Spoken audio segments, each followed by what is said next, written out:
This is a true story, and it's a strange one. It's about a man in America whose disappearance went completely unnoticed until it was way, way too late. And his story didn't unfold on some lonely road. It happened in the ones and zeros of a database. Okay, so check this out. This was the first real clue the police had. A debit card gets used at a gas station in Phoenix, Arizona. No big deal, right? But then, just 2 hours later, that exact same card is used for a cash withdrawal at an ATM in Las Vegas, Nevada. Now, if you know that area, you know that drive is, 4 hours at least. So how is that physically possible? It's not, right? And that one single impossible data point, well, that's the key that unlocks this whole mystery. It's the first sign to investigators that something was very, very wrong. All right, so to really get what's going on, we have to rewind. Let's go back to Columbus, Ohio in 2019. Our guy, he was a quiet person, lived alone, kind of kept to himself. So, when he didn't show up for work one day, people didn't immediately panic. But then one day turns into 2, then 3, and the concern starts to build. And on day 4, we get the first major red flag, a digital one. His phone just goes dark, off. In our world, that's basically like dropping off the face of the earth. And right after the phone goes dead, another sign pops up: the rent doesn't get paid. See, this is where it goes from maybe he's just taking a break to something much more serious. His basic responsibilities are just stopping. And then just nothing. Complete radio silence. No social media, no posts, no comments. His entire digital footprint from all his known accounts, it's gone. For anyone living today, you know how loud that kind of silence is. He had totally vanished from the online world.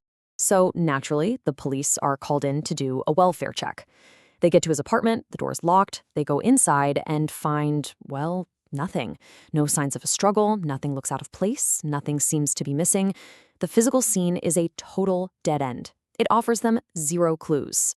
And this right here, this is the pivot point in the whole case.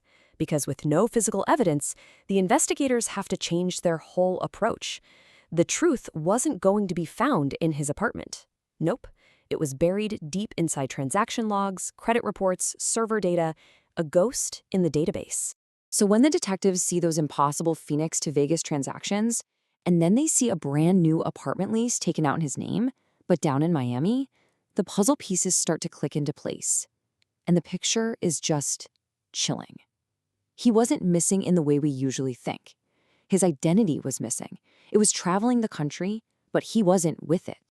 So you're probably asking, how on earth does something like this even happen? Well, the process is disturbingly simple and honestly pretty terrifying. It starts with his social security number getting stolen, probably in some massive data breach we all hear about. Then it gets packaged up with thousands of others and sold for pennies, really, on a dark web forum. Just like that, a person's entire life becomes a product for sale. And the real-world fallout from a crime like this, it is absolutely devastating. You have to understand, for every one identity that gets stolen, a brand new fake life is built on top of it. And in the process, the original real life is just systematically taken apart. Just look at the 2 sides of this.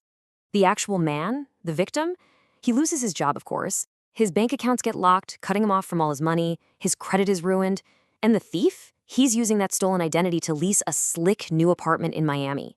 He's not just living the victim's life. In many ways, he's living a better version of it. It actually took months, but eventually the authorities did find the real guy. And where he was, it's just heartbreaking. He was in rural Kentucky, miles and miles from home, with absolutely nothing.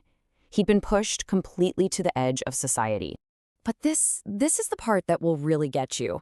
When they finally found him, he had been so thoroughly erased from every official system that he literally struggled to prove he was who he said he was. Think about that. The database, the official record, said someone else was him. And in our world today, the database has the final say. So you might be thinking, okay, that's one tragic story, but why does it matter to the rest of us? Well, because it's not just one story.